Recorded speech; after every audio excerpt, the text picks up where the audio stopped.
What's up, everyone? John Rettinger from Techno Buffalo here with an unboxing of the brand new mid-2010 refresh iPod Nano. Let's go ahead and see if this guy lives up to its lineage.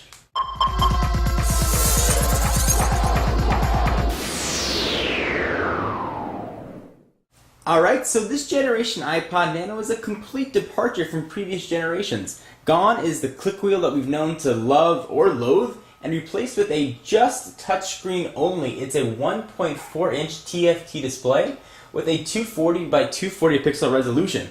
Enough of me talking, let's go ahead and dig in. So here is the box. Got a picture of the Nano on the front, iPod Nano on the side, letting you know that this is a 16 gigabyte model, which is going to cost $179. It's also accompanied by an 8 gigabyte model, which is going to be $149. iPod Nano, and iPod Nano. And there should be a bit of tape somewhere around here to go ahead and rip off. There we go. Well, you know you got to pull it in that direction, a little bit of an arrow. Keep ripping this thing off all the way around. Now the top should come right off, as it did in typical Apple fashion. Go ahead and pull this right off. There is the iPod Nano. I'll push that off to the side for just a moment. Let's see what else you're going to get in the box. Signed by Apple in California. Start here. So you get a pair of course, Apple earphones and a 30-pin connector. Pretty standard, and that is about it. So let's take a look at the Nano, which looks very, very similar to the older generation iPod Shuffle. I'll go ahead and peel it off the plastic. Take that off, and here is the new iPod Nano. I bet there's something on the screen. Let's go ahead and see if we can get that off. There we go. Let's take a look at this device, which I got in the sort of default silver. Comes in a ton of other colors. So let's do a very quick walkthrough here. So there is the 1.5-inch touchscreen. It is multi-touch, so you can sort of arrange it any way you'd like. On the top, you've got physical volume buttons, which are quite nice. You no longer have to go to like the scroll wheel. You had to move it around. You can now just go up and down. The volume buttons look very similar to what we see on the iPhone 4. Then you've got your lock and power button and a 30-pin connector on the side, or on the bottom rather, and a 3.5mm headset jack, all accompanied by a little bit of a clip. It looks like I turned it on.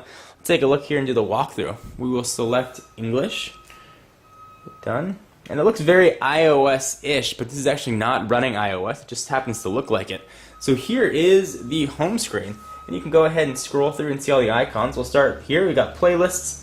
Now playing Genius Playlist Artists. You keep scrolling. It does have a built-in FM radio, podcast, photos, settings, songs, albums, composers, and then all the Nike fitness stuff and a clock built in. Now I believe you can rearrange these icons any way you like. If you hold them down, they'll do a little jiggly dance and move them anywhere you want.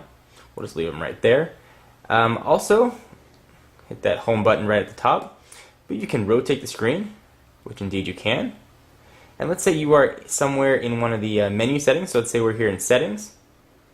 If you hold down anywhere on the screen, that's going to be equivalent to hitting a home button and take you right back to the home screen. So just for a very fun size comparison, let's bring in the older generation iPod Shuffle. So this is the one that was the first one that had the clip on it. You can see at the size difference, there's not that much there, and this thing's packing 16 gigs now. For the Nano. Last generation iPod Nano, let's go ahead and bring in. This one certainly is much larger, a little bit on the thinner side, but it does have a camera built in, which this new model does not. So if you're looking for camera capabilities, this new Nano is not going to be for you. Let's see how they stack up thinness-wise. Go ahead and see that Nano itself is actually still pretty thin, but the clip adds a little bit of bulk. And just for fun and for lineage sake, let's bring in my wife's old iPod Mini. Haven't seen one of these things in a while, and you can see that quite how far this line has come. See the size difference right there. This has been a first look and unboxing at the iPod Nano. Stay tuned to the channel and Techno Buffalo for a full review coming very soon. I am John Rettinger, and I'll see you in the next video. Bye-bye.